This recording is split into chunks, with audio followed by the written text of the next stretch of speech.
The annual election period for Medicare is starting up in October 15th. And with that, there's going to be a lot of advertisements about Medicare plans, specifically Medicare Advantage plans. And I think it's worth talking about some of the things people should look at in choosing a Medicare Advantage plan, and then almost as importantly, some of the things they should not pay much attention to when choosing a Medicare Advantage plan. So, Troy, what would you say are kind of like the couple main things that you want to make sure are your top priorities when you're picking a Medicare Advantage plan? Great question. Hands down, the first thing to look at is, the summary of benefits. What are the actual benefits of this plan from a medical standpoint? Um, you know, Specifically, what's the max out-of-pocket limit on the plan? So that's important to look at. It's also important to check your doctors and your specialists with the actual plan's networks. If you are going to like a doctor, a specific doctor and a couple of specific specialists right now, then the first thing you should check is to make sure that those medical providers accept the plan that you're thinking about enrolling in. So I think the right way to do it is to back into it from there.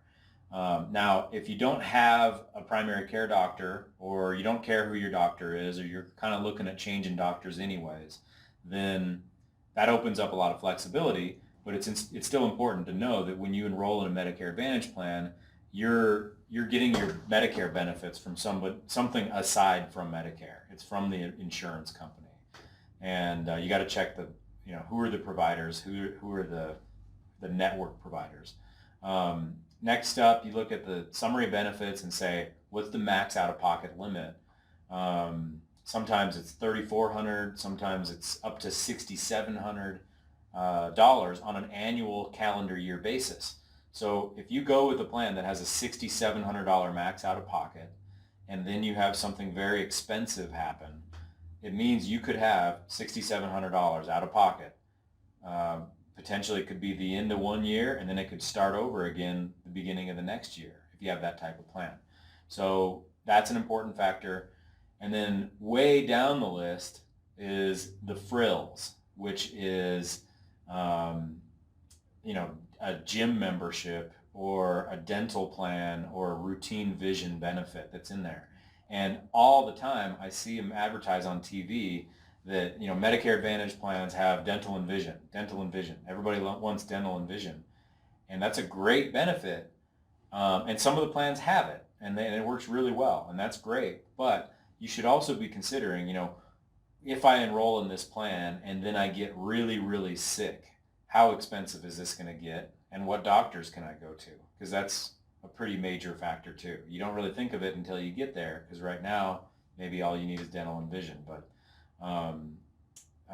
those frills are nice benefits. I mean, if you're the type of person that's turning 65 and a Medicare Advantage plan in your area has a zero premium, and it includes prescription coverage, and it gives you dental and vision and hearing and a gym membership, and you never really go to the doctor anyway, and you're comfortable with the max out-of-pocket limit as a worst-case scenario, then it can be a great option. It's just you have to really understand what you're getting into when you go with Medicare Advantage, because it's getting all your Medicare benefits from a private company.